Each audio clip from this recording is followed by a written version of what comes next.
Welcome to the Real News Network. I'm Jessica Devereaux in Baltimore. Climate change just took a backseat in Ohio. The Buckeye State is poised to become the first state to roll back its renewable energy mandate, meaning previously approved measures which would require Ohio utilities to use renewable energy will be delayed. Both the Ohio Senate and House have approved some form of this bill, and the Republican governor, John Kasich, says that he would sign it into law. With us to discuss the ramifications of the recent Ohio vote and what this means not just for Ohio, but for the rest of the country are our two guests. Mike Foley is the Democratic state representative from the 14th House District, which is in Cleveland, Ohio. He is a four-term legislator, active in environmental tax and revenue legislation. And also joining us is Stefanie Spear, who is the founder and CEO of the website EcoWatch. She is also the president of Expedite Renewable Energy, a consultancy company that works on energy policy on the local, state, and federal level. Thank you both for joining us.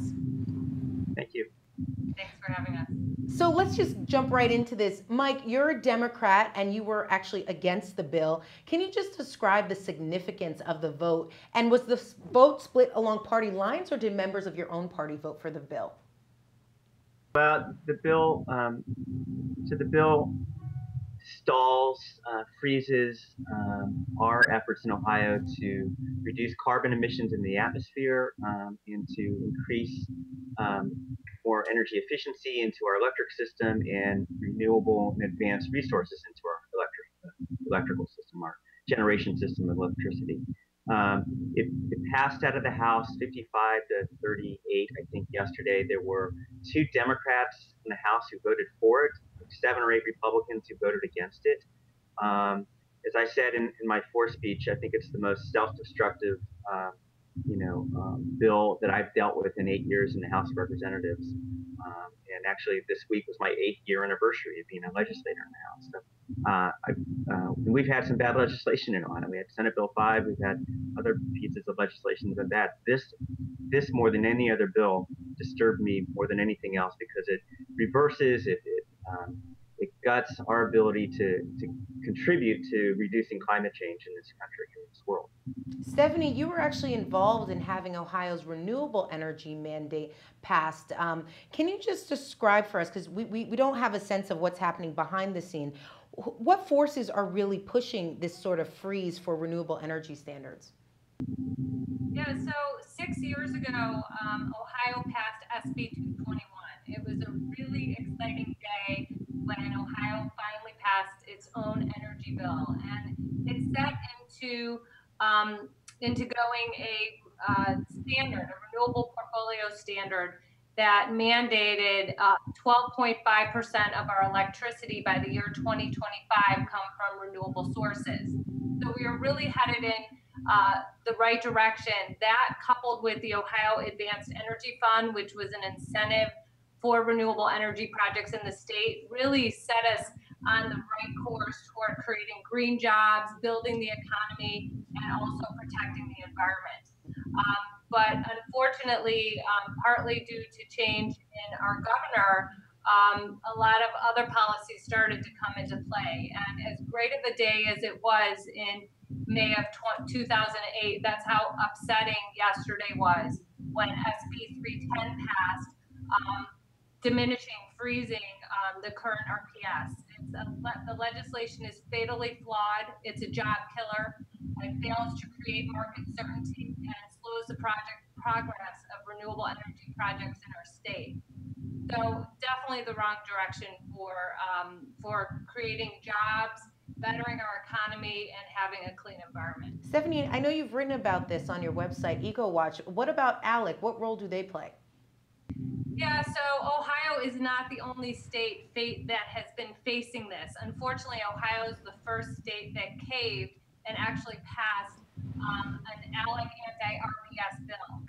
There are 37 ALEC bills throughout the nation that's seeking to roll back RPS policies. Kansas in March actually turned back an ALEC attempt to repeal the state's RPS that we were unsuccessful in doing here in Ohio. So yeah, ALEC, the American Legislative Exchange Council, is behind these bills. And when you look at certain legislators, you find, when you follow the money, you find ALEC involved. So, in this case, our governor, Governor Kasich, is also recognized in the ALEC internal talking points as someone who helped mold ALEC in its formative years. And then Ohio Senator Bill Seitz is known as the legislation's loudest advocate and is also an ALEC board member.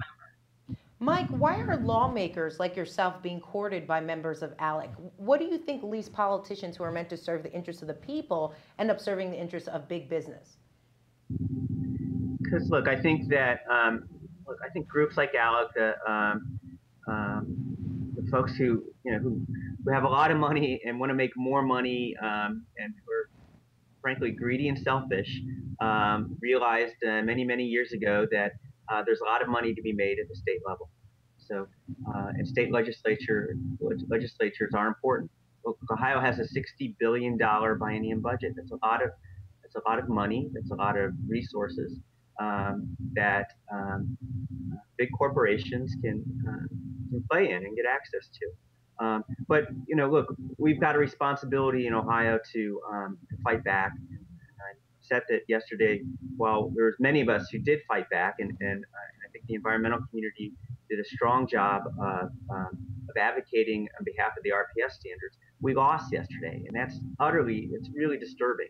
It's disturbing on a whole bunch of different levels, but we lost, and I think it's really important that we take this as a lesson, and the environmental community, the people who rationally care about the climate, the existence of where our kids are going to be in 30, 40 years, really start getting organized and fighting back, and put pressure on people in my position and legislators across the country for people who are casting bad votes like they did yesterday. Yesterday was an awful day in Ohio, and I don't think that anyone who voted in favor of Senate Bill 310 should get away with it. There should be consequences. Let's talk about the arguments that the people who voted in favor of this bill were making. They were saying that essentially the cost of energy, people's electric bills, would go up. What's your response to that, Stefanie? Yeah, that's incorrect. It's not true. Like I said earlier, we're failing to create market certainty. If we just were to keep things as they were, and if we could bring back that Ohio incentive, because fossil fuels are so highly incentivized in our state, we need to level the playing field between renewables and fossil fuels. And if we can just do that, we are on an incredible path. When we talk about wanting to rebuild the economy, renewable energy is where it's at. We can create, we have created a lot of jobs in renewable energy in our state, and we really need to keep the system going. And yesterday roadblocked all of the progress we've made in advancement of renewable energy and green job creation in our state. But this and if I could add, go for it. Jump in, Mike. Yeah. So on everyone's electric bill, there's about a $2.50 a month rider that goes into an energy efficiency fund. Energy efficiency is the cheapest way to produce power. If you equate it or try to create an equivalent to power generated by other sources, it's a lot cheaper. The estimate is that by paying $2.50 a month in your electric bill, you'll get about a 5-fold return. So electric bills are estimated to go up. The average electric bill in Northeast Ohio now, it's estimated to go up by about $100 a year, because there will be less dollars going into energy efficiency programs in the state of Ohio. Besides that, there's a lot of just jobs that are available, are available for people to take advantage of. So I talked to the Cleveland Housing Network yesterday, who does a lot of energy efficiency, weatherization, smart appliances work for low-income people in the Cleveland area. They expect now, because this bill was passed, that First Energy, which is the large utility company up in Northeast Ohio, was forced to basically put in money into an energy efficiency program for low-income people. They know now they know now that they will get less money into this program. So there's less money going into energy efficiency programs, weatherization programs, less jobs available for people in the community to go out and do this work. It's the argument that somehow, and it's some sort of kind of right-wing magical thinking, that somehow these energy efficiency and renewable portfolio standards somehow cost us money is it's irrational. It's just purely irrational. And this legislation is a freeze. It's not necessarily doing away with renewable energy standards.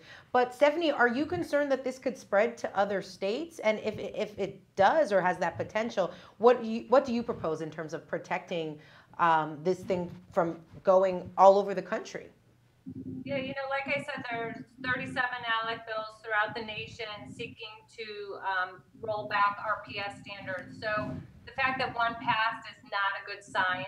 But like I said, Kansas in March was able to stop it. So what I recommend is that people educate themselves on these issues. Ohio's grown an incredible grassroots movement fighting this, and they're still really strong. Everybody's recouping from yesterday, but we already are working to repeal SB 310. So my hope is that we just gain more momentum since this setback and we're able to persevere. So I'd also like to mention, we're talking state by state here, right? So we're talking about how states need to do this, but we also need our federal government to act. We need a renewable portfolio standard on the federal level. Monday is a very exciting day when President Obama rolls out new U.S. Environmental Protection Agency standards to reduce carbon pollution. That's under Section 111D of the Clean Air Act. That is a really historic day for our country. These guidelines will help foster clean energy and efficiency while cleaning up the nation's air.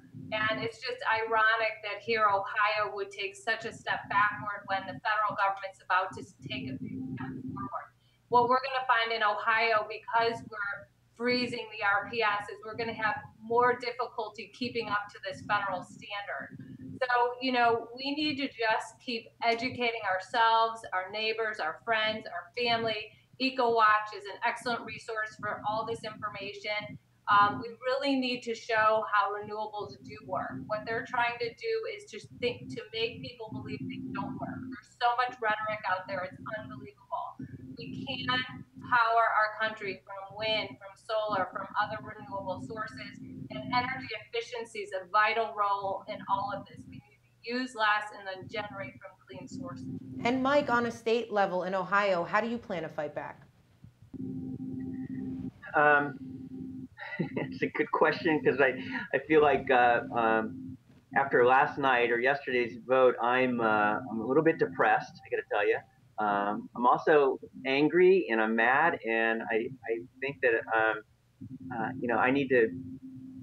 guess I need to reassess where we go, what the next steps are, both for myself and other legislators who fought really hard yesterday. I'm going to tell you, we had some great floor speeches on the floor, and there's a lot of kind of anger about that this thing passed the floor the House yesterday, and it's going to take effect when Governor Kasich signs this. I think the environmental community and legislators like myself and people of goodwill really need to come together and reassess the kind of strategies that we're utilizing or not utilizing in terms of winning. This is I'm just going to go back. This is really irrational what we did in Ohio yesterday. This should not be difficult. Climate change is happening. It's real. It's got detrimental consequences to the earth and to our kids and my grandkids someday. I don't understand why this is so hard for especially Republicans to get. The science is clear and unequivocal. We've got real problems, and what we did in Ohio yesterday in freezing our standards, it's going to cost us 9 million tons of carbon into the atmosphere within 3 years. It's going to cost us almost 1 million tons of smog-related green gases into the atmosphere within 3 years. That's stuff that we can never get back, and so it's devastating to me what we did in Ohio yesterday. And I think that a lot of us need to sit back and assess where the state of kind of the climate movement is, the environmental movement is, and really start thinking about what the next steps are. I hope to be part of that discussion. All right, Mike Foley and Stefanie Spear, thank you both for joining us. Thank you. Thanks for having us. And thank you for joining us on the Real News Network.